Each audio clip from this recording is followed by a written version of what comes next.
Hello and welcome to the Movie Thoughts Podcast. I am your host, Dominick, and welcome back again, people.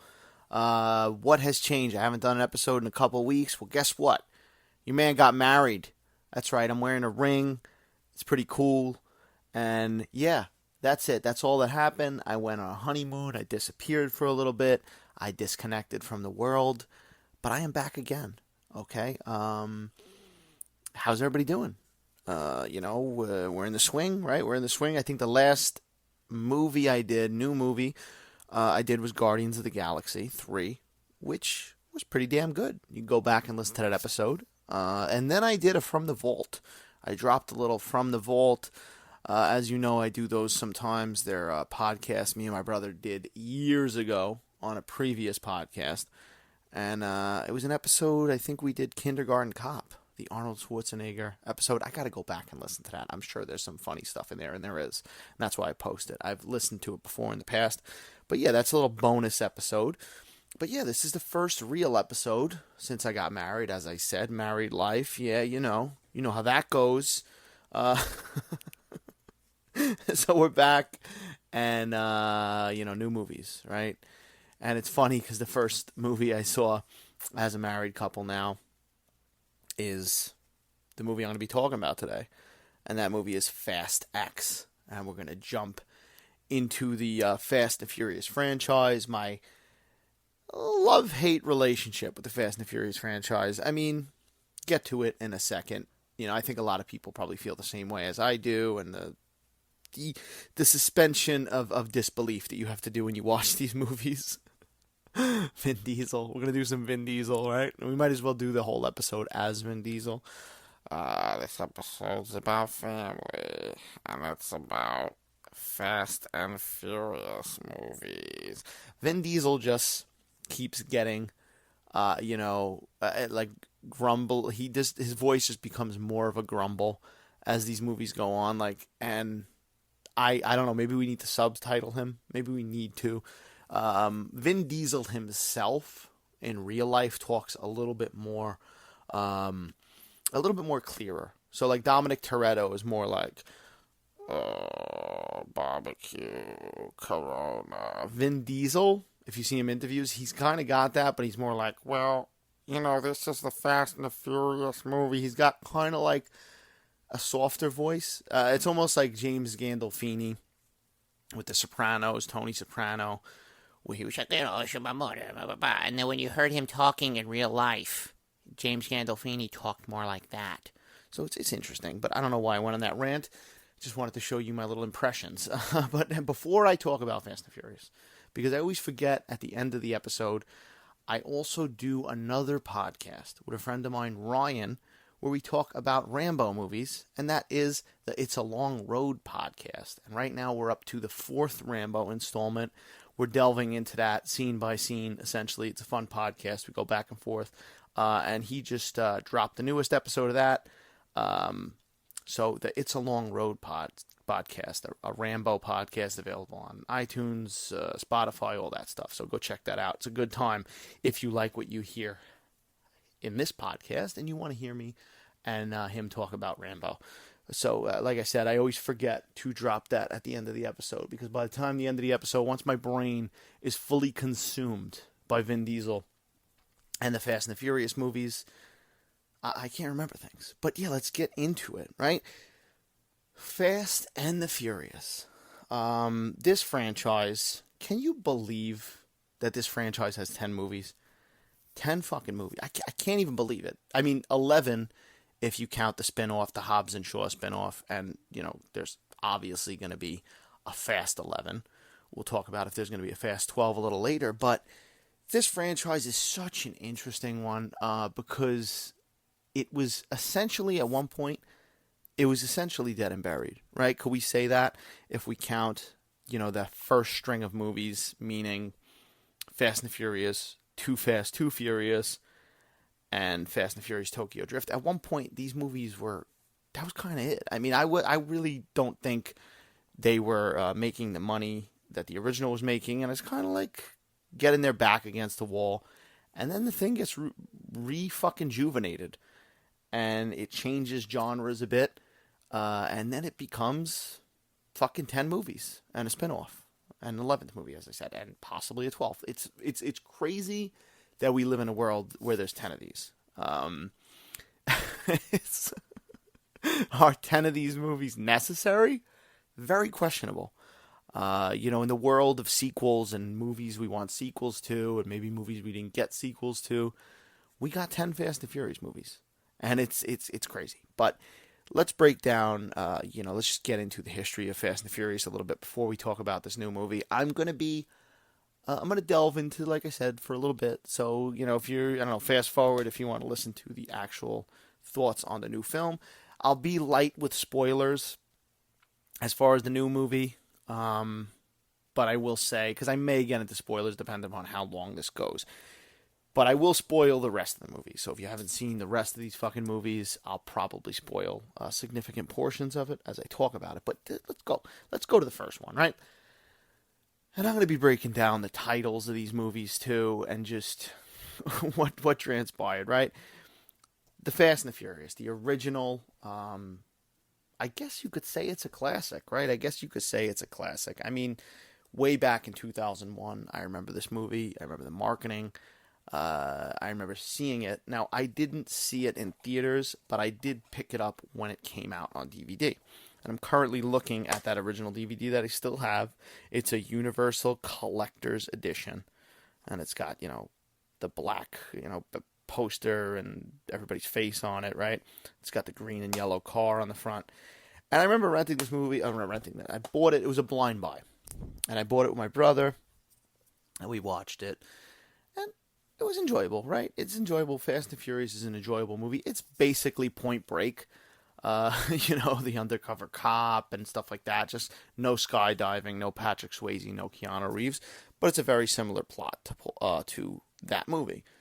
But it is fun. It definitely amped up the street racing, and it's, had a lot of movies follow it that were trying to be it, and whatever, right? Then years later, you get Too Fast, Too Furious. That's right. Like this movie still has one of the most ridiculous, greatest titles to a sequel ever. That you could just, anytime you think of a sequel to a movie where you can't think of a title that it should be called, putting twos in front of it is just great. Right? Too Fast, Too Furious. And this is the beginning of the titles just being absurd, right? That's one thing about this franchise, love or hate or however you feel. The titles of these fucking movies, especially when they get past 5, even 4, which I'll get to in a second, but they become redundant. They become like, I don't know, just keep it uniform, You couldn't really call the third one 3 Fast, 3 Furious. It kind of lost the appeal at that point. But once the titles start becoming almost the same as the other titles, it just gets confusing, right? I have this problem, speaking of the Rambo podcast, I have this fucking problem with the Rambo movies, right? Because it's First Blood, then it's Rambo First Blood Part 2, then it's Rambo 3, then Rambo 4 was just called Rambo, which is absolutely fucking terrible. And then Rambo 5 was called Rambo Last Blood. And it's like, just put the numbers. I understand, and I've said this on the podcast, I understand. I think I talked about this when I was talking about Scream 6 and stuff like that. I understand that, you don't want to alienate somebody who hasn't been keeping up with all the movies, but just keep the numbers. I mean, at this point now, with the Fast and Furious movies, they're fresh in everybody's mind, so they do keep the numbers, but they jump around a little bit with titles. But I'm not going to get lost in the whole title thing. But Too Fast, Too Furious, not really my favorite in the franchise. One thing is Vin Diesel at this time didn't want to come back and do this movie. He just wanted to, he didn't, I don't know if it was a money thing or he just didn't want to be involved. He was doing other things, Chronicles of Riddick and Pitch Black and all that fun stuff. But he didn't come back for this movie. So it's Paul Walker again, and this time it's Tyrese. Now, Ludacris is also in this movie.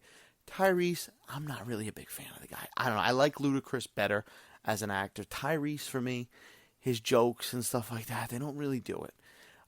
This movie's okay. It's like, it's a B movie. Now, right here is where, I remember watching this movie, Yet again, did not see it at the theater. I think me and my brother might have I want to say we ordered it on like pay-per-view or something back in the day. I don't even remember when I saw it, but you got Tyrese in there. He's obviously a different character than Vin Diesel is. He's more the humorous character and stuff like that. But another bald guy replacing one bald guy replacing another, right? And it's a fine movie. I mean, it's okay. It's not my favorite, but at the same time, as I was saying, this is kind of where I thought this franchise was kind of donezo. And listen, if you would have told me, even how old was I in fucking Too Fast, Too Furious? Too Fast, Too Furious comes out in 2003. Probably, what am I in? Who am I? How old am I? I don't know. I'm probably in intermediate school, right? Yeah, probably about to go into high school.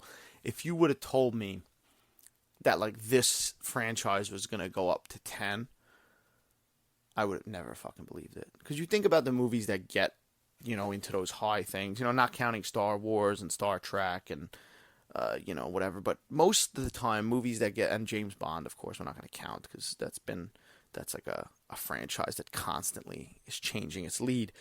But as far as movies that get into the tens, it's usually horror movies, right? It's usually, the classics like the Halloweens and the Friday 13th, the Nightmare on Elm Street. You had more recently had the Saws that got that long. But you don't have a franchise really that has this longevity.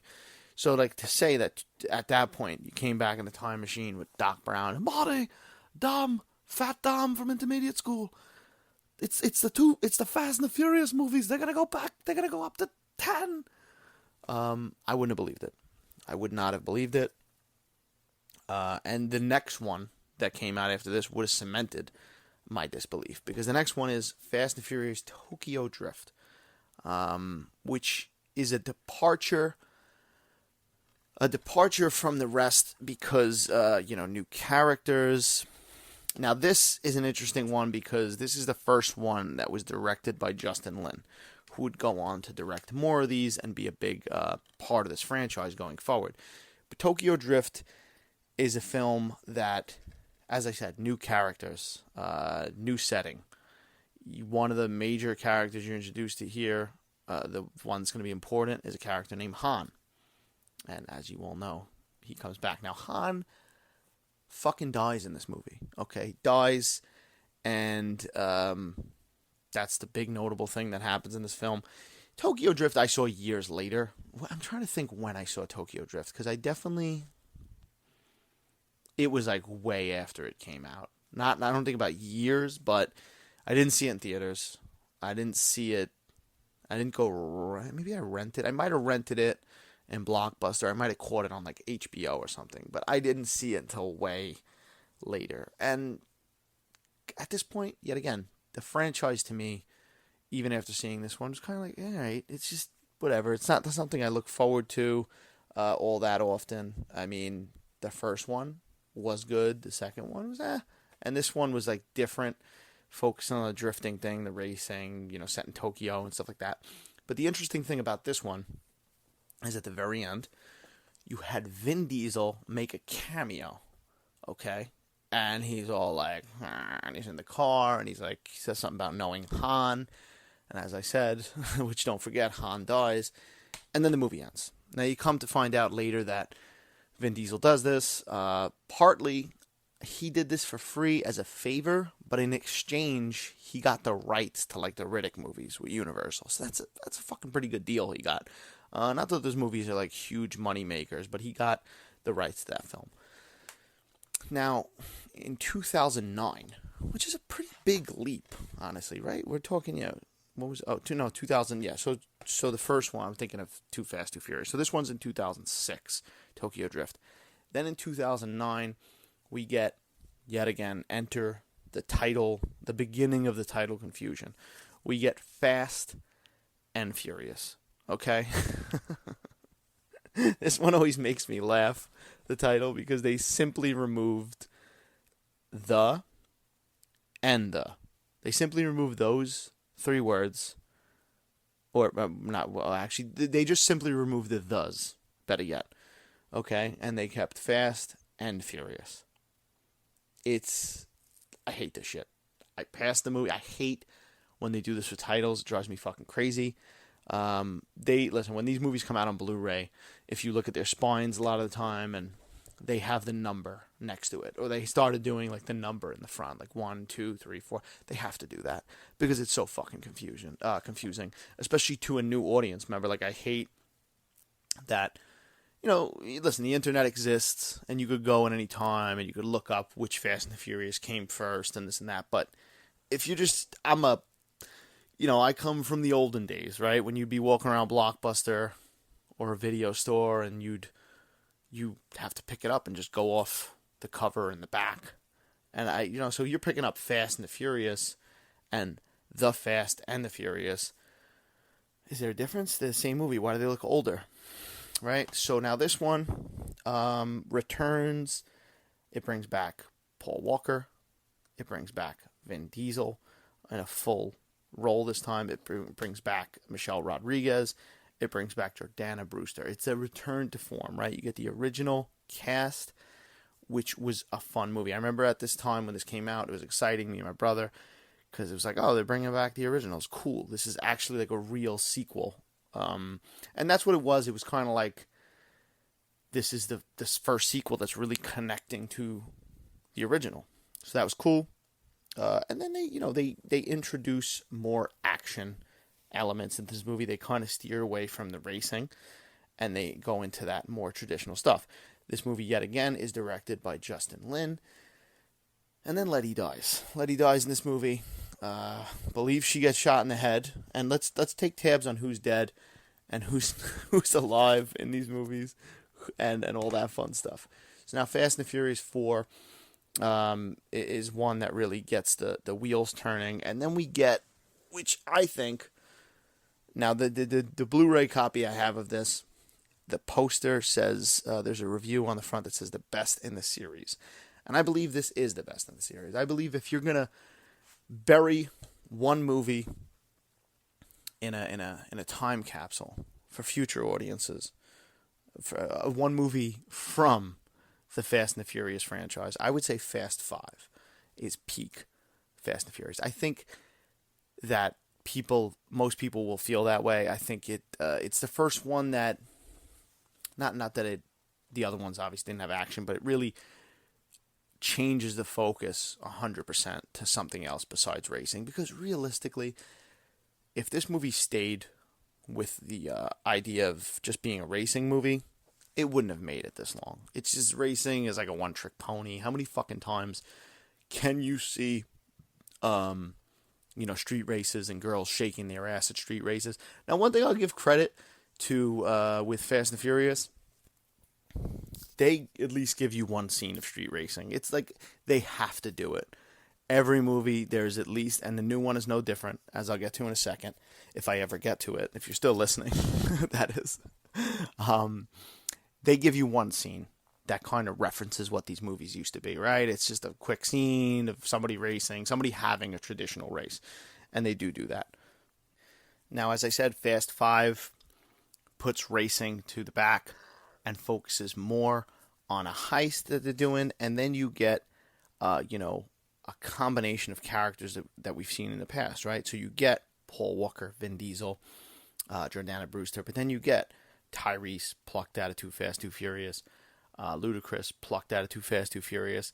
You get Han, who is dead, and you get his girlfriend, played by Gal Gadot, right? And you get these characters, and now this starts a little thing where, when is this movie set? And then you find out timeline-wise that this movie is set before Tokyo Drift. So Han is still alive for a reason. It also led to every time you were seeing a new one of these movies, you're waiting for Han to die. You're essentially sitting there like, is he going to die in this one? Is he going to die in this one? And, but Fast 5 is a fun fucking movie. And then you get The Rock in this movie. And this is The Rock now. Listen, I love The Rock. I grew up a wrestling fan. I was always a fan of The Rock. His movies, his acting, he's been doing it for a while now. He made a lot of money. He has a lot of success with it. In the last couple of years, I've gotten to a little bit of a Rock fatigue. I'm not going to lie. He's just like, sometimes he needs to take a break and stuff like that. But The Rock in this movie As I said, this is peak Fast and the Furious. This is the peak love of The Rock as well. He's just like perfect in this movie with his one-liners, and he's jacked out of his mind. He takes up the whole screen in the scenes he's in. Vin Diesel and him have some fights in the movie, and it's ridiculous because love Vin Diesel to hate him. Like, come on, he's not even the same species as The Rock. Let's face it, The Rock would eat this guy in real life, and in real life they had a beef, which is why he hasn't popped up in the franchise since, I believe, Furious 7. Right? Was he? No, he was in Fate of the Furious, I think. But he hasn't popped up since that 8th one, because then he wasn't in 9. But as the franchise went on, he became a big part of the franchise, right? So then you have Fast 5, successful film, peak, as I said. Then you get Fast and the Furious 6. So Fast 5, as I said, my favorite in the franchise, next to the original. Fast 5 also has the best title, and the least confusing of these titles, right? Fast 5, that's it. Now, maybe you're going to think for a minute that with the next one, it's going to be Fast 6. It's not. It's going to be Fast and Furious 6. Not Fast and the Furious 6. It's going to be Fast and Furious 6. More title confusion for you there. I know you love that. Whole cast returns. The whole gang, right? The Rock, everybody. And then Michelle Rodriguez comes back. Remember she was dead? Well, she's not anymore. I'm not going to get into a count of the most ridiculous things that happen in this movie, because that's an entirely different episode. Maybe I will do that episode. I need to honestly rewatch them, the whole series. But one of the top things that's the most ridiculous happens in Fast and Furious 6, and that is Vin Diesel essentially flying across a bridge, bouncing out of a car, his gorilla body type, and catching Michelle Rodriguez midair and landing safely. That's one of the most ridiculous, peak ridiculous Fast and Furious things. Now, Fast and Furious 6, pretty good movie, a little less than, it's more of the same of what goes down in Fast 5, but a little less, not as good as a movie. Now, if I had to say, like if I had to pick my favorite era of Fast and Furious movies, it's probably Fast 5, Fast 6, Fast 7. I think, and I'll get to the reasons behind that right now, but while they're filming what will be later called Furious 7, not a bad fucking title either. I like it. I think it goes with the whole Fast 5 thing. So Furious 7, while they're filming it, Paul Walker tragically dies in this movie. Well, not in the movie, but in real life. And now you get Jason Statham joining the cast, and he's actually the guy who killed Han and all this shit. I think it was the post-credits of the, Fast and the Furious 6, if I remember correctly. And now you have this tragedy happen. They come and they use Paul Walker's brother and CGI, and they finish the film.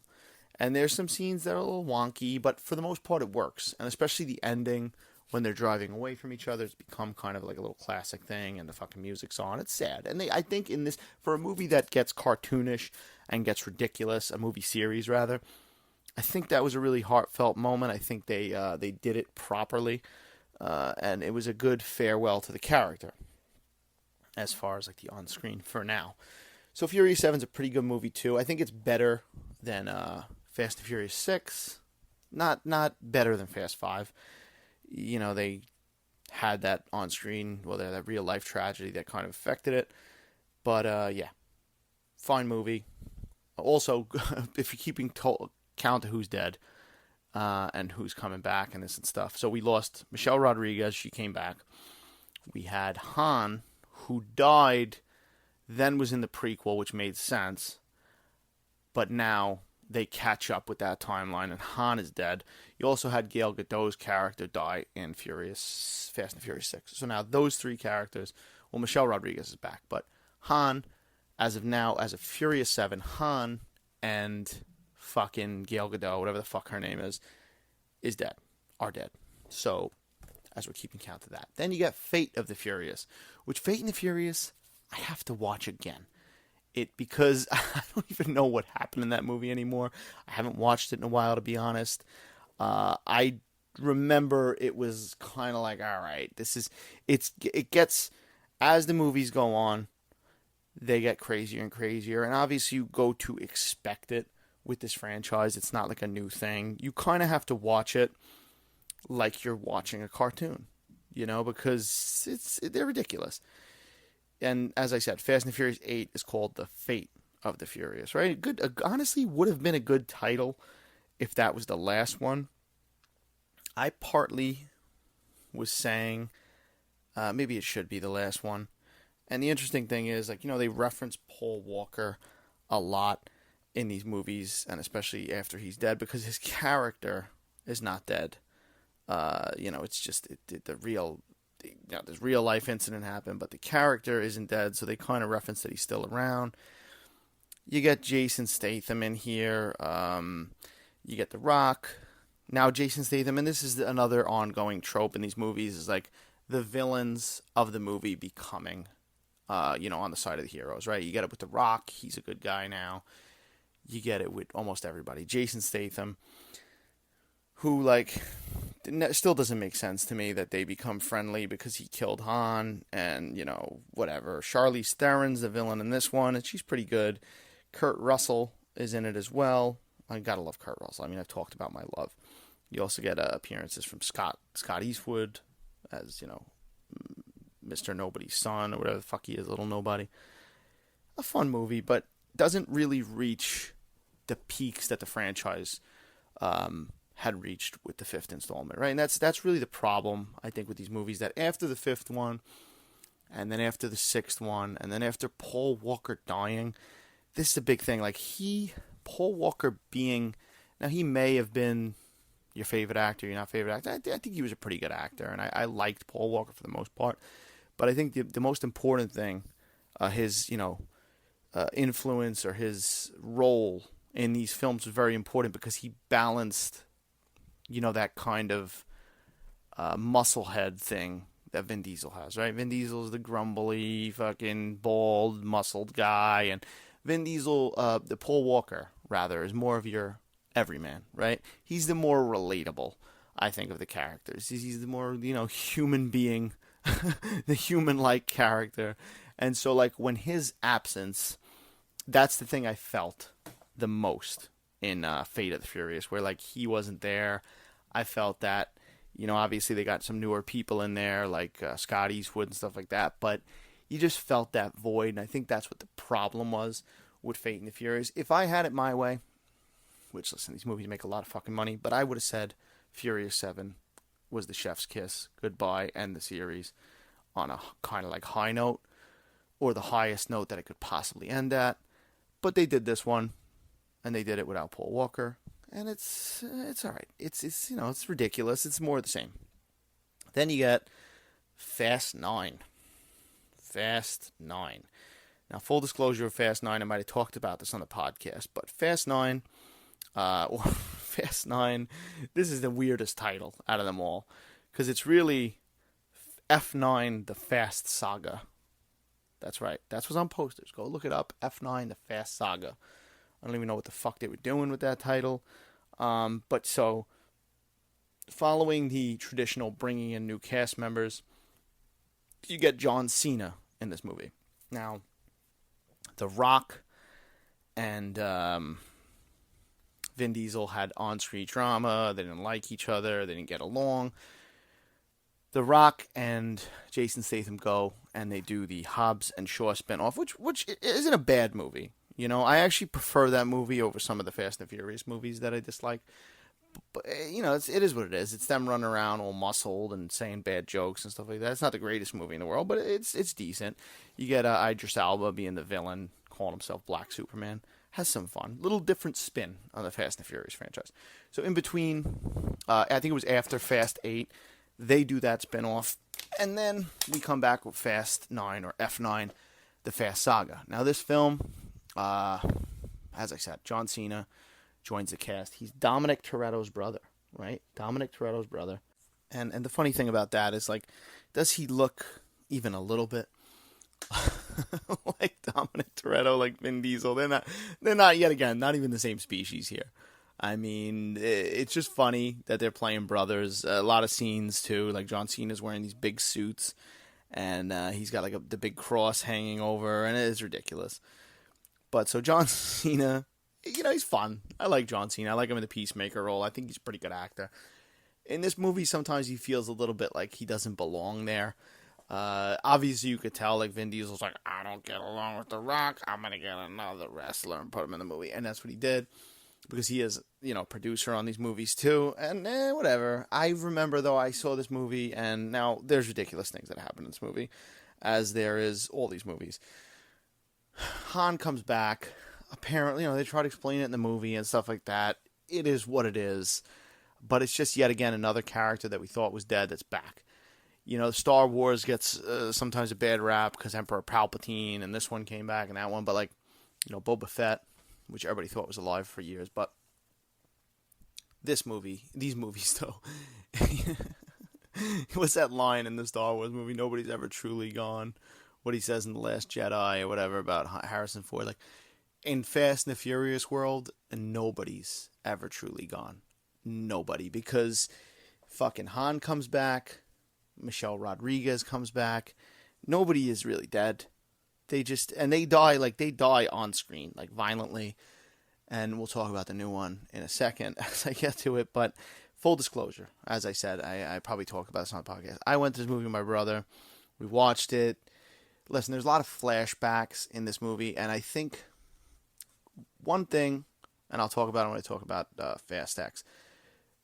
Fast and Furious franchise, love them, hate them, how we feel about them. They do a good job of, like, changing history as far as in the world's mythology, right? Whether it's cutting Jason Statham into the scene where Han dies, or showing a character that wasn't there in another scene. And this movie, I'll give Fast 9 this. They give Vin Diesel, they give Dominick Toretto a brother that you never knew about before, and they tell this story in flashbacks. This story ties into the original, where, like, Dominick went to jail for beating the guy, and you get a little bit of explanation on that, and their father's death and stuff like that. Now, one of the things is they do the flashbacks, but, like, rather than de-aging, which I don't know if that would have worked. Listen, I don't know if it would have fucking worked if they would have de-aged Vin Diesel and John Cena, and they would have. I don't know if it would have worked. It probably wouldn't have. But you have these two younger actors playing them, and it's like a lot of that was kind of like it was kind of maybe the actor playing Vin Diesel was like, I don't know. I didn't really buy it. Even the guy who was playing John Cena. But they use it. They use this device, and they give you a little bit more backstory. So parts of it were cool. But it did, take my brother and I out of it as we were watching it. We weren't really loving the movie. We were sitting in a theater. And then, one thing about Fast and Furious, they're good for throwing cameos and shit at you, and new fucking characters, famous actors entering, and Helen Mirren, and this one and that one. Fucking Cardi B showed up about halfway through this movie, and honestly, me and my brother just looked at each other and said, all right, let's go. We weren't really enjoying the movie anyway, and we kind of walked out on it. Now, I've since watched it, and it's not my favorite. It's sloppy. It's kind of like, yet again, John Cena's not bad, but he kind of doesn't, like, fit in there sometimes. They are villain, and yet again, the same trope. They hate each other. He's the villain, and then at the end of the movie, he's not the villain, right? So that leads us to Fast 10, right? I just talked about these movies for 34 minutes, almost. And, yeah, we're finally up to Fast 10. I'm fucking exhausted. So as I said, Fast 9, we walked out of. Not really my favorite. I remember kind of looking at my brother, too, and we were like, I'm good. I don't know. It's, you kind of get to the point with these movies that it's like, all right, it's the same old. How many times are you going to watch the same thing happen? The same cartoonish stuff. And my argument is always like, listen, people could say like, oh, superhero movies, they're no different, stuff like that. And I get that. I get that. But these movies at one point were grounded in reality. So after a while, you're kind of like, all right, didn't they used to steal fucking DVD players and whatever the fuck, radios off trucks? So when you're seeing them do superhero things, and yet again, I'm not going to get into the superhero antics, but is it in this one when Vin Diesel steps on the ground and like the Hulk, and the ground cracks? I don't even remember which one it is, but as I said, when you watch these movies, you got to kind of check your mind at the door, and it is what it is. They're basically the low life Avengers. But so when Fast X was coming out, and as I said with Fast 9, I kind of was like, I'm kind of done with the franchise. And if I walked out of a franchise or walked out of the theater, I'm kind of bored with it, right? It's kind of run its course. But I will tell you that curiosity gets the best of you. It really does get the best of you. And here we are, Fast 10, the newest in the franchise. They've cut the title yet again to just Fast X, which, listen, anytime you get up to a 10th installment, the X is tempting. The X is very tempting, right? I did it with Jason X. You have to. It just looks cool, and especially for a movie that features a lot of cars. Now, the interesting thing about this movie was it was supposed to be directed by Justin Lin. He does get screenplay and story credit in this movie, but he ended up having some kind of fallout or whatever with Vin Diesel while they were making this movie, and he's not the director anymore. Now you got a guy, Louis Leterrier, who took over, and he did the first two Transporter movies, and he did The Incredible Hulk from 2008, and so he's done a couple of movies. I mean, I wouldn't call him the greatest movies in the world, but he's done a couple of movies, action related and stuff like that. So he comes in, and let's talk about this movie. So this film, as I said, I wasn't too excited. I mean, I would see the trailers, and I was kind of like, oh, here we go again. With Vin Diesel's full-on potato head, and the returning characters. Now you're throwing more people in there, right? You got Brie Larson's in this one now. Charlize Theron's back again, but they're constantly just throwing characters in there, bringing characters back from the dead. And this movie starts, and then you got, of course, Jason Momoa, who's playing the villain, right?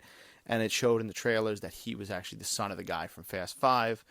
And so this movie begins with, and yet again, I will say, hate it, love it. The fucking Fast and Furious franchise are great at rewriting history, great at like editing stuff in the mythology and making it that people weren't there and stuff like that. And light spoilers here, but this movie starts with sequences from Fast 5. And there's new scenes with the villain from that movie and Jason Momoa, playing his son. Now, one thing they did, I got to give credit as like somebody who watches a lot of movies, and my eye's pretty keen on this stuff, and I don't know for a fact how they did this or if they used like the same fucking film stock or whatever, but we're living in a world now, everything's digital. But when they show those new scenes with Jason Momoa and the villain from Fast 5's father, one of the things I have to give credit for is like they kind of make the sequences look, as far as like the filmic look, exactly like they looked from Fast 5.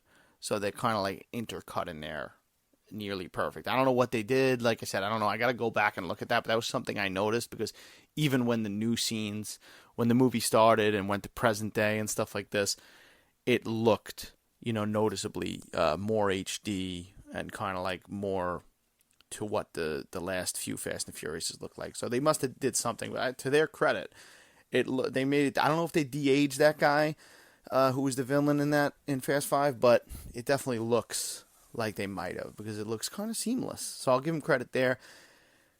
Now, with this movie, as I said, Jason Momoa is the villain. I remember seeing trailers, and I was kind of like, all right, I don't hate Jason Momoa. He's a little bit like, some of his roles are a little bit, sometimes, he's a little bit, he kind of plays this kind of like generic fucking character a lot of the time, I just recently talked about the Zack Snyder films, and I do like him as Aquaman. I think, like, particularly in that other cut of, like, Justice League, he was more of, like, a bro going, yeah, rock on, all this shit. But, like, in the other one, the extended Zack Snyder cut, he's definitely better. And I will say, I liked Jason Momoa in this film. I thought he was absolutely fucking ridiculous. And he was one of the parts in the trailers I was like, I don't know. They're just getting another big name. And I think he works in this movie. I will say I think he's honestly one of the better parts of this movie. As far as just, he's fun to watch. I think, I think they gave him free range, 150%. I think he signed up with this movie.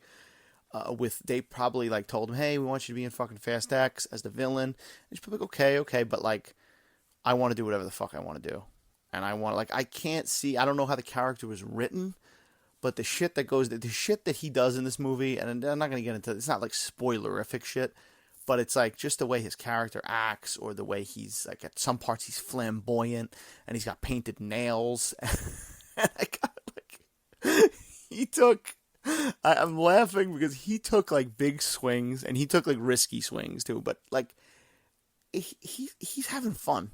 He's having fun in this movie, and he's bringing something different to a movie franchise that, yeah, we're 10 movies in. The villains have kind of gotten, a little bit stale. Some people have compared him to like Joker, where he kind of feels like the Joker a little bit. And I can see that. I can see that 100% because he's just out of his mind doing ridiculous things. And listen, I would never think to say that Jason Momoa should have played the Joker or anything like that. But like seeing a role like this, and it's like, oh wow, he could have maybe done something.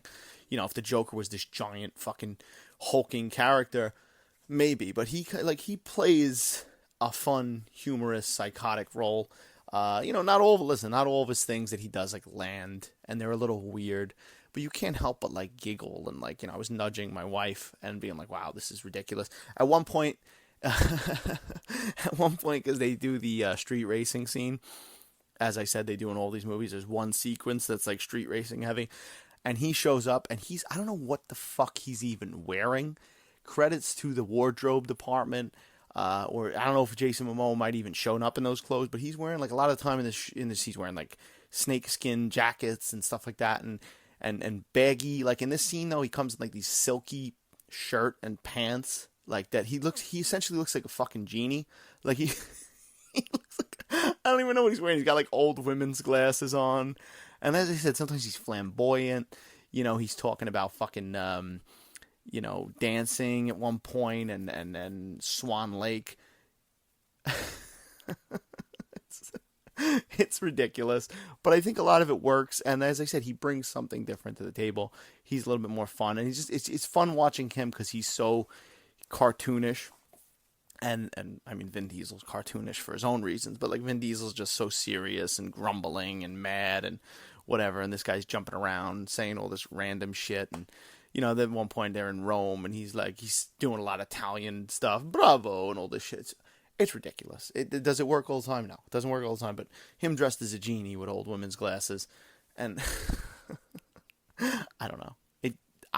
He did better. And yet again, not to knock Jason Momoa, I do like Jason Momoa, but like he did better than I expected him to do in this movie. And I think yet again, I think he just fucking did whatever the fuck he wanted to do. I think he was like, all right, I'm gonna do this. I want my character to look like this and say this and whatever. I would be surprised if there wasn't some improv of the dialogue and stuff like that with him, because he just seemed like he was having a ball. But so overall, he was definitely one of my favorite parts of the movie. And the movie, listen, the shit that they tie into Fast Five, they do it in a good way. It feels organic. I remember seeing the trailers and being like, oh, okay, so this is his son.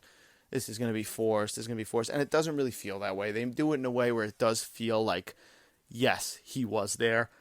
In Fast Five, they splice him in and make it like he was. So it works for the most part. Now, as far as storyline, it's the same old bullshit, right?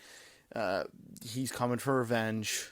He's their son. He's the guy's son. Now Dominick's obviously got his son. At one point, Dominick's fucking you see a car like doing donuts and shit, and it's his son. It's got to be like 7 driving the car, and Vin Diesel's teaching his son about driving. Listen, it's, as I said, you come with this movie and you expect this stuff. The movies, the Fast and Furious movies, they've almost become sort of like a spoof of themselves, whether it's like the barbecue with, the Coronas, and it's just, that's what you come to expect, right? I mean, I remember the Universal ride that I went to, the Fast and Furious ride, which that ride sucked. It was terrible. But I think there was even like empty bottles of Corona on like the queue, the line, like waiting, like when you're walking at the things, you see empty. It's just become this thing that everybody knows, and they ham it up and they do it all the time. But as the movie goes on, same old stuff, right? I think for the most part, I did enjoy the movie.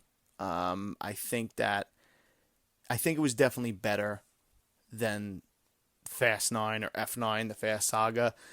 It cuts more to the chase. Obviously, there's not all these flashbacks that movie had, trying to build, the history between him and like John Cena. There's ridiculous stuff. There's one point, I don't know how many times am I going to say ridiculous in this podcast, but there's one point where there's I'm sure you've seen the trailers where the giant bomb is rolling in Rome and they're hitting it with their cars and stuff like that. Now, the one thing is, like, I feel like some of the characters, because they spread them out, where like these characters are this place and Michelle Rodriguez is somewhere else. It feels a little bit like all over the place, constantly, just like, recent Marvel movies, constantly jumping all over the map. Fucking Antarctica, Brazil, Rome, just constantly traveling the world. Kurt Russell doesn't pop up in this. Scott Eastwood does pop up in this. As I said, Brie Larson comes up in this. Same old stupid jokes that they've told 1,000 times with Tyrese and Ludacris fighting and all that shit. But good action. I think, like, good fight scenes. Obviously the car stuff is in there. It's heavy-handed. Vin Diesel could never die. But yeah, let's talk a little bit about spoilers. But yeah, overall, thought the movie was decent. If you're going to this movie, you know what you're getting into, right? Fast and Furious, you're not looking to have your life changed. But as I said, this movie wasn't like the last one where I was like sitting there getting bored and kind of looking at my phone. And then once Cardi B came, I was out. A little bit more engaging. And then, yeah. So let's get into spoilers. Let's get into a little bit. I'm not going to fucking spoil the whole movie, but we'll get into some stuff. So John Cena is in this film, and he feels a little bit more natural in this movie, right? He comes, and he's gone fucking protecting Dom's son, and he's doing that. And they have kind of like a fun little road trip kind of moment where they're going out there and doing their thing, and he's wearing funny clothes and shit like that. Jordana Brewster's role, a little small. Obviously, it's always the funny thing with that, because even in, I think, the last 1 or 8, whenever it was, Paul Walker's car showed up at the end, right, for the barbecue, and like, so Paul Walker's character is supposed to still be alive. But then that kind of limits, what Jordana Brewster's character is doing, because she's kind of there, but then she's not there all the time. Then they say Brian's with the kids or whatever the fuck. It's weird. Will there be like a CGI Paul Walker in one of these? Probably. I think in the next one it's very possible. I mean, at this point, who knows? But the movie... So the movie does a couple things, right? First of all, fucking John Cena sacrificed himself. And he dies in a ball of fire. He blows up. And so that's the end of John Cena for now. But is it? Because these characters have come back before. So is it possible that John Cena may just come back with like a slight burn on his face? Sure. Because we know Han came back. We know Letty came back. And there's the end of this movie is where it really amps up the Fast and Furious. I mean, like, Jason Momoa's character's relentless, and he's fucking blowing up things, blowing up cities, blowing up Rome. At the end of the movie, he's fucking blowing up a dam.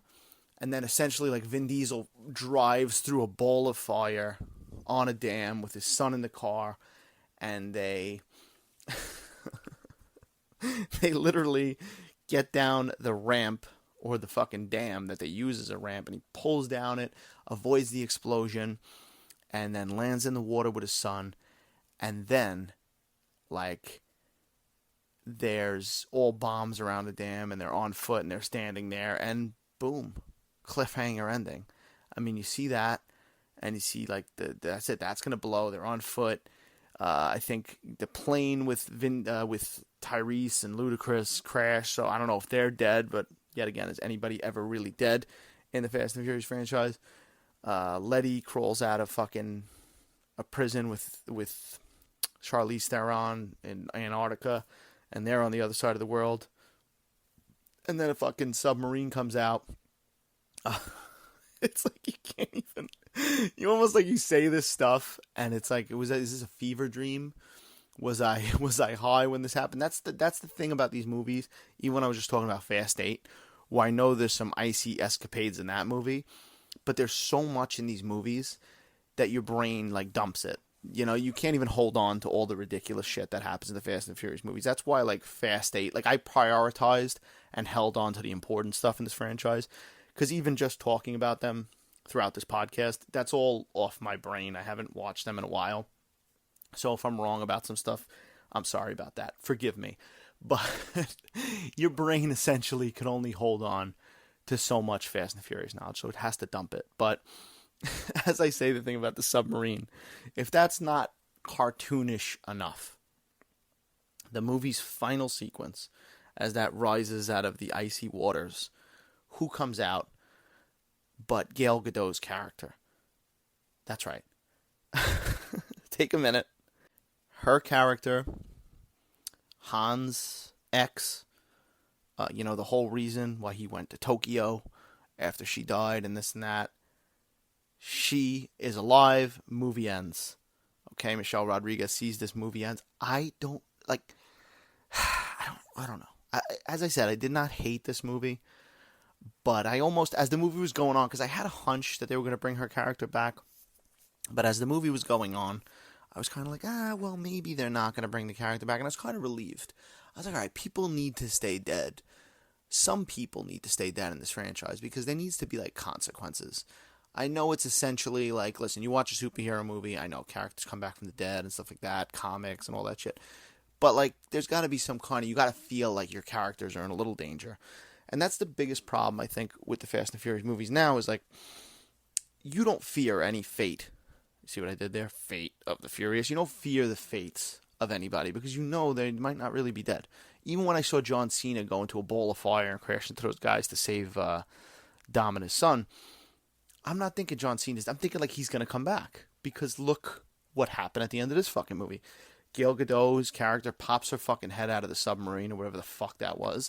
And she's all like, hey, I'm alive. And then the movie ends. And like, the last time we saw her, she, correct me if I'm wrong, because I'm going off the top of my head. But I think it was in Fast and Furious 6, right? And I think she fell into like a plane tire or some shit like that on the runway, right?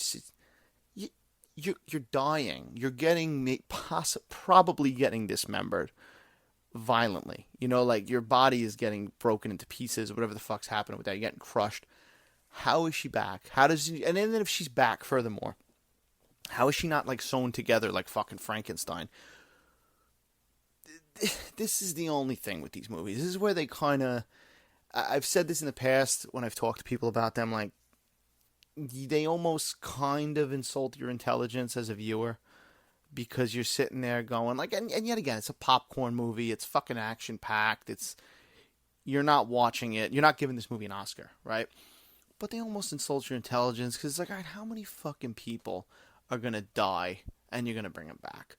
You know, Michelle Rodriguez, as I said, shot in the head, right? Han shot in his car. Did it blow up to the car in Tokyo and then they splice it in with Jason Statham?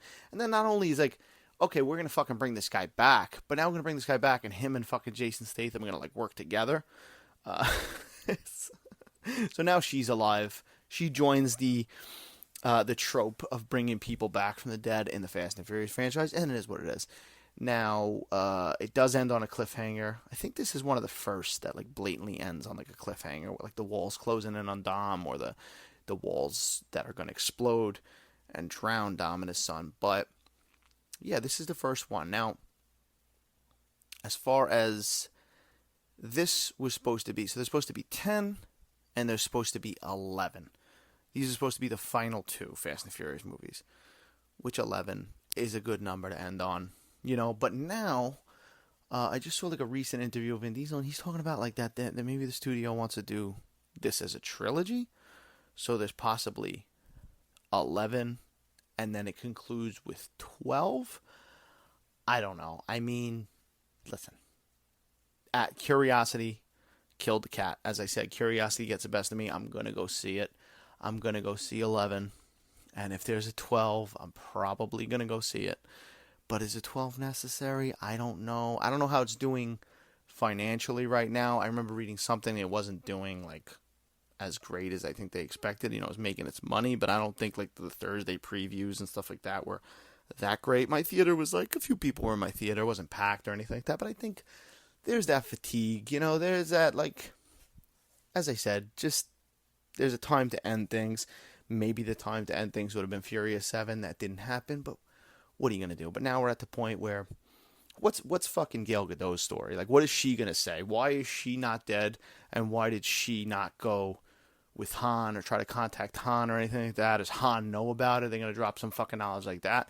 Because, like, when Letty was dead, it was all like, oh, yeah, she lost her memory. They did that fucking soap opera trope. She had amnesia, right? What are we going to do with this now? Now she's alive.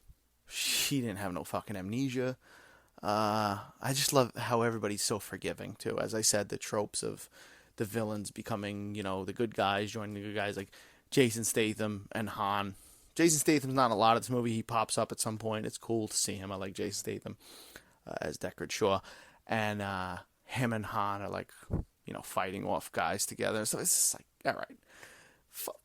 If you like the Fast and Furious movies, you're gonna go see this. You're gonna enjoy it to the most part. They've gotten cartoonish.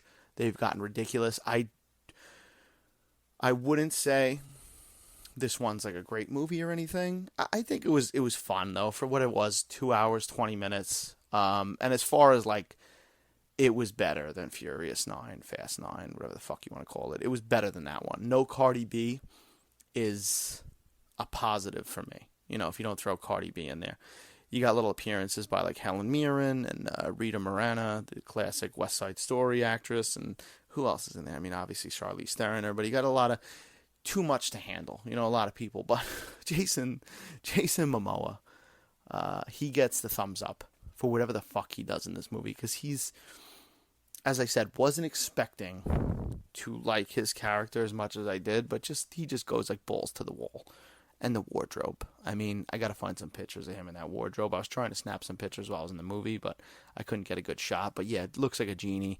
He's in purple. There's a lot of purple going on. I wonder if there was like, he was doing kind of like a Joker on purpose, because he had a purple car at one point. Vin Diesel. Oh, I don't know. I always say this, but I don't hate Vin Diesel, but he's a hard actor to watch sometimes. His stares in this movie's got a lot of intense stares, and you can't help but laugh at the stares he does. He's a funny character.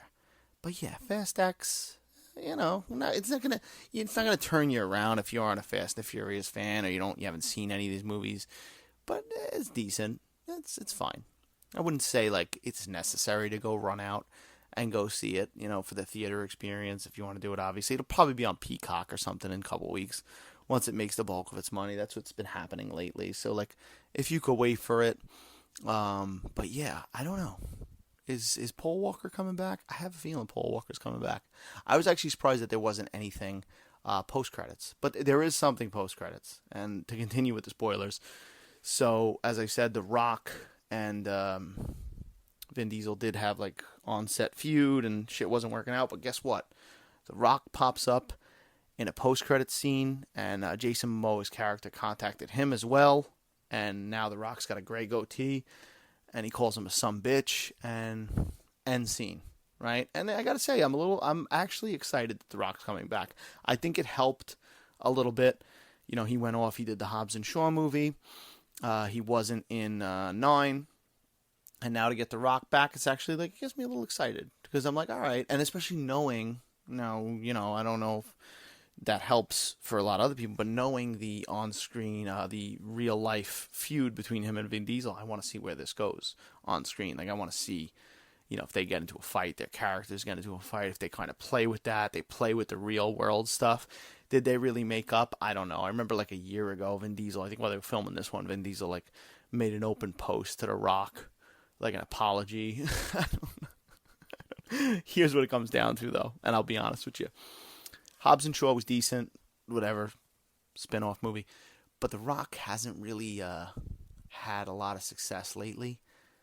As far as Black Adam was a fucking bomb and a disaster, and he was trying to, rework the hierarchy in DC Universe, and he fucking eliminated himself from existence. That's how he basically did that, because he tried to introduce, Henry Cavill at the end of that movie, and that movie just didn't fucking work.